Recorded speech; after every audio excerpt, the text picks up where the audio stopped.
Je suis arrivé... Écoutez, il y a 15 jours, Francis Lalanne piquait une grosse colère sur le plateau d'une célèbre radio. Je m'emmerde. T'es chier. Là, je suis pas payé, toi t'es payé, d'accord? Ok? Me fais pas chier. Tu programmes mes chansons sur ta radio? Non, mais moi Jamais. je programme pas. Je t'emmerde, toi et ta radio. Voilà. Cette séquence avec Lalanne a créé un énorme buzz sur Internet. Une vidéo qui vient une fois de plus alimenter l'image de bouffon et d'illuminé que les médias nous vendent depuis des années. Mais qui est vraiment Francis Lalanne? Nous l'avons suivi toute une journée alors qu'il vient juste de commencer une nouvelle tournée. Lors d'un entretien exclusif, il nous donne sa version de cette histoire et il tente d'analyser comment et pourquoi, d'après lui, les médias s'appliquent depuis 20 ans à abîmer son image. Nous sommes Porte-Maillot à Paris, il est 10 h. Allez, c'est parti. Ce matin-là, Francis Lalanne a rendez-vous avec son équipe. Ça va? Allez, on y va. Ce soir, il donne un concert au Casino du Havre. En exclusivité, Lalanne revient pour nous sur les raisons de son coup de gueule à la radio. Une colère provoquée par le ton méprisant du journaliste qui se moque ouvertement de ses opinions politiques. Ah, le mec, il est élu président de la République, la première chose qu'il fait, il augmente son salaire.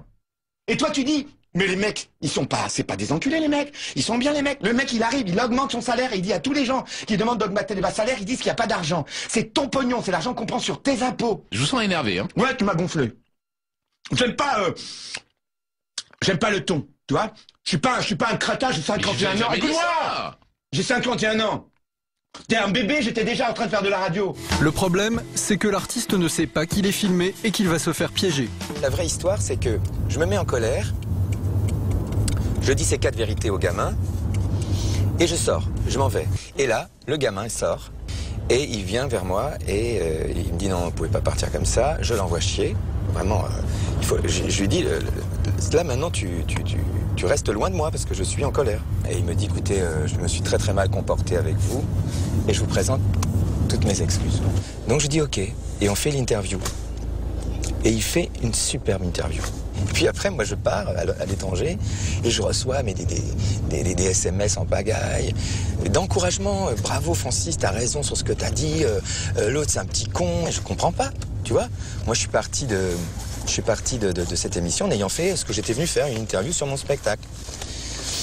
Et en fait, j'apprends que j'ai été filmé à mon insu, qu'ils ont pris le moment où je me suis mis en colère et qu'ils l'ont monté, trafiqué.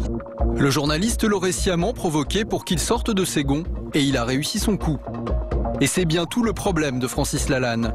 Aujourd'hui, les gens ont du mal à cerner son personnage, du coup, il est souvent réduit à une caricature. Excusez-nous, madame, hein. Excusez-nous de vous empêcher de passer. Je me rappelle plus de votre nom. C'est Francis Lalanne, mon nom. Voilà. J'ai reconnu et tout, c'est le mec qui a des cuissardes. Voilà, le mec qui a des cuissardes, c'est moi. Et oui, comme le dit cette dame, dans l'inconscient collectif, Francis Lalanne, c'est un poète aux cheveux longs et aux bottes de cuir, une grande gueule un peu illuminée qui parle aux arbres. Une caricature qu'il a lui-même souvent alimentée, car le chanteur n'a pas sa langue dans sa poche, et il a parfois bien du mal à contrôler ses nerfs, comme dans ce célèbre extrait des ronds de cuir. J'ai tout écrit. Et tous ces ronds de cuir qui sont derrière leur opéra. Où est la caméra? Où est la caméra? Elle est là. Voilà. Tous les ronds de cuir, tous vous ronds de cuir qui êtes derrière vos opéras, derrière vos bureaux, à dépenser le fric des gens. Idéaliste et parfois un peu naïf, Lalanne a souvent tendance à en dire et à en faire un peu trop. Une attitude maladroite que le chanteur analyse avec lucidité. Quand j'ai commencé ce métier, je faisais pas du tout de télévision. Et puis il y a eu ce grand succès finalement qui a été premier au top 50, qui était la chanson du passage, qui arrive en 86. Ça m'a fait basculer dans un monde qui n'était pas le mien, ce monde médiatique. Et cette faiblesse, les médias vont l'exploiter sans aucun scrupule. Cette espèce de différence entre cette espèce de ronron dans lequel ils évoluent et moi qui veux garder ma personnalité. À un moment donné, ils trouvent que c'est intéressant, alors c'est ça qu'ils vont rechercher. Et alors, effectivement, ils vont essayer d'organiser des espèces de guet-apens pour me pousser, si tu veux, à un moment de révolte ou de colère, etc., machin, parce que tout d'un coup, ça fait de l'audimat. Une caricature médiatique qui fait oublier l'essentiel. Notre homme est avant tout un artiste de talent. Chanteur à texte très engagé politiquement, Lalanne, lorsqu'il fait ses débuts en 1979, sera reconnu et respecté par les plus grands, dont Léo Ferré, qui voit en lui un fils spirituel. Auteur et compositeur de ses chansons, il a vendu 22 millions de disques et il est aujourd'hui encore incroyablement populaire. D'ailleurs, ce jour-là, au Havre, les nombreux fans de Francis ont répondu présents.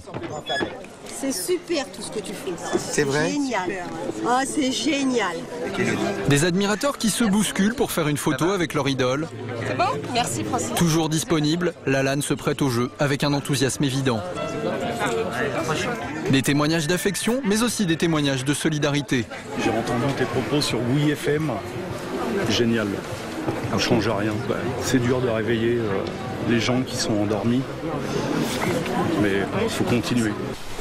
Et effectivement, le Francis Lalanne que nous avons rencontré n'a rien d'un illuminé. C'est au contraire un grand professionnel, perfectionniste, il ne laisse rien au hasard. Je veux le piano exactement comme il était hier soir. Pour Caroline, c'est hyper important. Tu lui changes un axe de regard, tu la déstabilises.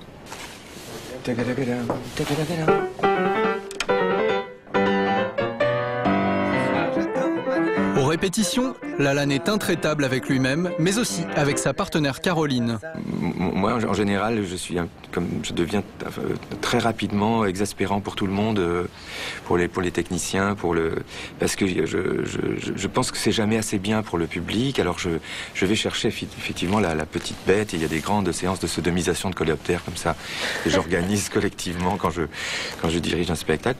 Ça peut être un défaut parfois quand on est perfectionniste jusqu'au moindre détail, mais résultat, c'est ce qui explique que notre duo fonctionne. Un duo qui chaque soir reprend les classiques de la chanson française dans Textes immortels, un spectacle à mi-chemin entre concert classique et numéro de cabaret. Quelques instants avant le concert, Francis et Caroline se livrent à un petit rituel. On fait tout le spectacle comme on a répété tout à l'heure, dans la même énergie. Ok ? Ça marche. Bon concert. D'accord. C'est parti. Il est maintenant l'heure pour Francis Lalanne de rendre hommage à ceux qui l'ont inspiré. Ce soir, en chantant Ferré, Brassens, Nougaro, Brel et les autres, Francis va faire un triomphe. Désormais, une chose est sûre, si finalement Lalanne n'est pas fou, son public, lui, l'aime à la folie.